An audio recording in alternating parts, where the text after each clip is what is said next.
আমরা গিয়েছিলাম একটা মৌখিক কিছু বলে এলাম কথাবার্তা বিডিও সাহেবের সঙ্গে। উনি তো যেন একটি ভেজা বেড়াল, পুরো বেড়ালের মতন বসে আছেন। উনাকে এখানে পাঠিয়েছিলেন ভোট করার জন্য, যে ভোট করে তৃণমূল জিতবে। জয়েন্ট ভিডিও যা ভিডিও তার দুজনেই মুদ্রা রিপিট আর রিপিট। উনি দুঃখের বিষয় প্রাক্তন এমএলএ তার ভাইপো যিনি পঞ্চায়েত সমিতির সভাপতি আছেন তার সঙ্গে বেরিয়ে যে যে জায়গায় কাজ হচ্ছে তার কমিশন হতে বেরাচ্ছেন। লজ্জার বিষয়, লজ্জার। আমি বললাম তো যে বিধায়ক না থাকলে আপনার চোর মারতাম। আপনি যে ধরনের মিথ্যা কথা বললেন আমার বিরোধী দলের নেতা সম্বন্ধে, আমি যেদিনকে গেছিলাম দেখা করতে, উনি বলছেন আপনি কি জানেন আপনার বিরোধী দলনেতা সব জানে। আর বিরোধী দলনেতা বললেন যে আমি ওর 7 মাস মুখটা দেখি নাই, ভিডিওর মুখটা 7 মাস দেখি নাই, তো আমি কি জানবো।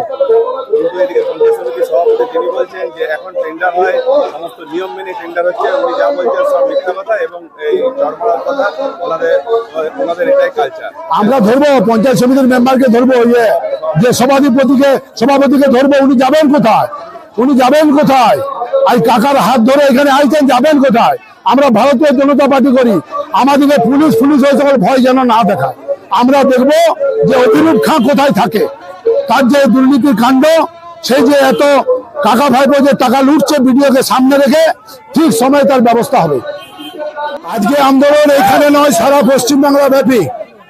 আমাদের যে আরজিকর হসপিটালে যে বোনটি সবাইকে ছেড়ে চলে গেছে, আর এই তৃণমূল সরকার এই ধরনের একটা ঘটনাকে ধামাচাপা দিতে চাইছে, তার জন্য আজকে সমস্ত পশ্চিমবাংলাতে এই আমাদের বিডিও অফিসের সামনে ধর্ণা অবস্থান চলছে।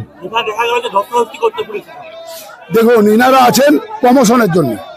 আজকে যাদের ছবি উঠবে তারা হয়তো কাল বাদে প্রমোশন হবে। যেমন ওসি আছেন, উনি আইসি হবেন, যিনি আইসি যে সিআই আছে সে তার উপরে র্যাঙ্কে যাবে। আর এই যে ছোট ছোট যেগুলো আছে এরা সমস্ত সাধারণ কাছে গালি খেয়ে মরবে। এদের তো কিছু করার নাই, কারণ এদের তত্ত্বাবধানই হচ্ছে। কারণ উনাদের বাড়িতেও মা বোনরা আছে। পশ্চিমবাংলায় যে ঘটনা ঘটছে উনাদেরকেও নজর দেওয়া দরকার সাধারণ পাবলিকের সঙ্গে। ধস্তাধস্তি কিছুই নয়, দেখতেন তো একবারে যে জায়গায় পুলিশের মানুষকে পাকড়াবার কথা, যে জায়গায় ধর্ষণ হচ্ছে, যে জায়গায় বিভিন্ন ধরনের ঘটনা ঘটছে, সে জায়গায় পুলিশকে পাওয়া যায়নি। আর এখানে বিজেপি আসবে, মমতা ব্যানার্জিকে শান্তিতে থাকতে দিতে হবে, মমতা ব্যানার্জির পক্ষে রাখতে হবে, তার জন্য আজ এদের এই ব্যবস্থা। এখানে শুনুন, এই ভিডিও সম্বন্ধে যত বলা যায় না তত ভালো। বিধায়ক না থাকলে আমি ওর এক ছড়ে 2টা গালকে লড়িয়ে দিতাম। সব সময় ভিডিও অফিসে